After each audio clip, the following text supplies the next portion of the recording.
This is an audiobook created by Subconscious Key Studio.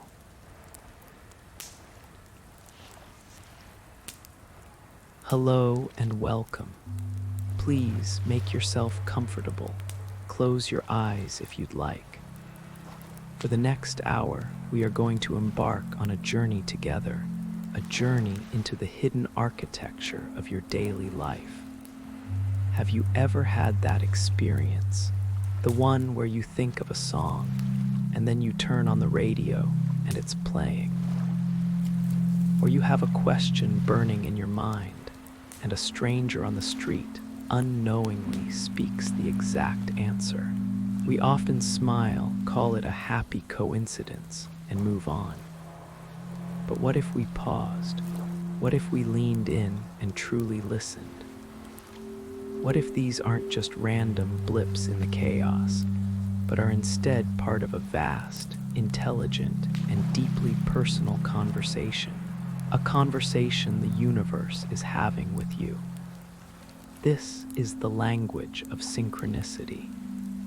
It's a symphony playing just beneath the noise of our everyday awareness. And for this hour, we are going to learn how to listen to its music. To begin, we must give a name to our subject.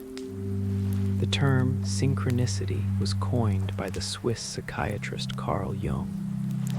He defined it not as mere coincidence, but as, and I quote, the simultaneous occurrence of two meaningfully but not causally connected events.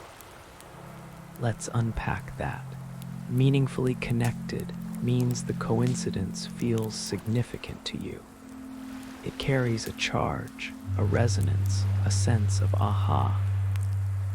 But not causally connected means one event did not physically cause the other. Your thinking of the song did not cause the radio to play it. Your personal question did not force the stranger to speak. They are separate, yet linked by a thread of meaning. Jung believed this was a fundamental principle of the universe, as important as causality itself. It's the universe's way of weaving meaning into the fabric of reality. Now, our brains are magnificent pattern recognition machines. It's a survival skill. We see a face in the moon, a shape in the clouds. This is called pareidolia, and it's crucial we distinguish this from true synchronicity. Pattern recognition is often impersonal. Seeing a heart-shaped rock is cute, but it likely doesn't change the course of your day. Synchronicity, however, is intensely personal. It speaks directly to your current situation, your inner turmoil, your unanswered questions. It's not just a pattern, it's a message. The difference lies in the profound emotional resonance. A synchronicity doesn't just make you say, "Huh, that's funny." It makes you say, "This means something. This is for me." Let me share a story to make this concrete. Imagine a woman, let's call her Sarah. Sarah was on her way to a job interview for a high-powered corporate position. It was the kind of job she thought she was supposed to want: prestige, a high salary. But as she drove there, her stomach was in knots. She felt a deep sense of unease, a feeling that this path was not her own.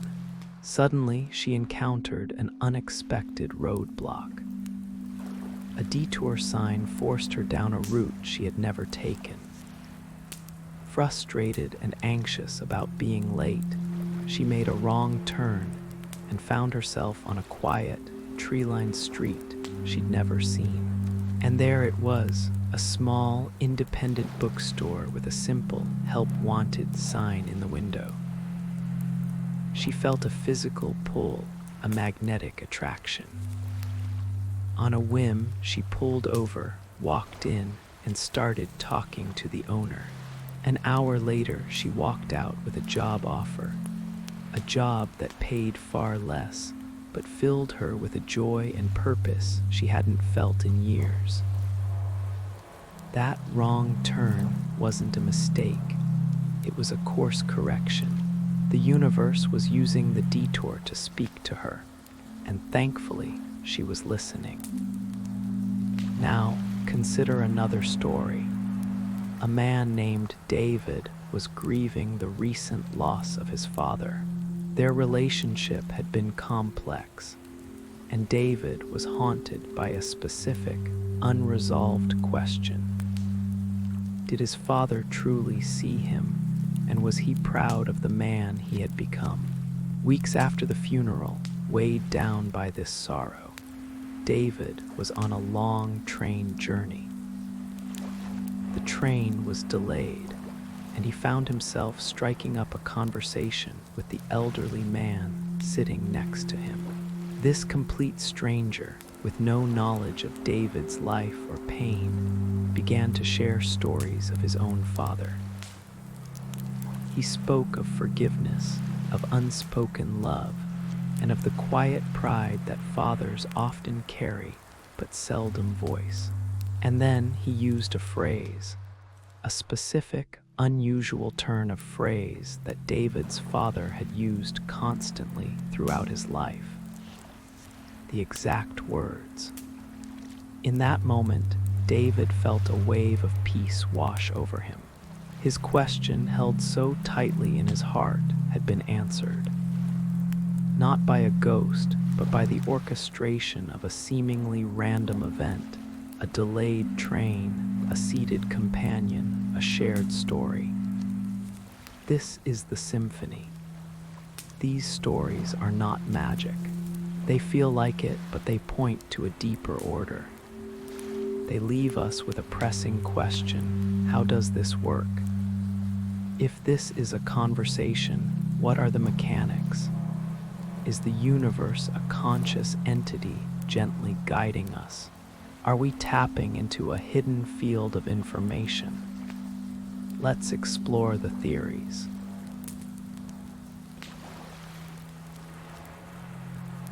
One of the most comforting theories is that synchronicity is the universe's way of course-correcting us. Think of your life as a river. Your true path, your most authentic and fulfilling life, is the river's strong, central current. But often, through fear or obligation or distraction, we get pulled into the eddies and backwaters along the shore. We find ourselves stuck. A synchronicity in this view is like a gentle nudge, a current that pushes us back into the flow. It's the unexpected meeting, the book that falls off the shelf, the canceled plan that leads to a new opportunity. It's the universe saying, "Psst, you've drifted this way, come back to your true path." It doesn't force us, but it offers a clear and meaningful signpost. This leads us directly to the second theory, the connection between synchronicity and the flow state. You know flow, that magical zone where you are completely absorbed in an activity, time dissolves, and your actions feel effortless. Athletes call it being in the zone. Artists and writers know it as a state of inspired reception. In this state, your ego, your busy, chattering mind, takes a backseat. And when that happens, the boundary between your inner world and the outer world softens. You become more permeable, more receptive. You are, in a very real sense, tuning yourself to the frequency of the symphony. In flow, you are aligned with the universe's creative energy, and synchronicities become more frequent because you are finally quiet enough to hear them. They are the confirmation that you are in the right place, doing the right thing, fully engaged with life. Perhaps the most profound theory is that the outer world is a perfect reflection of our inner world. As within, so without. This is a core concept in many wisdom traditions, and Jung deeply agreed. He proposed the existence of a collective unconscious, a shared psychic substrate for all humanity.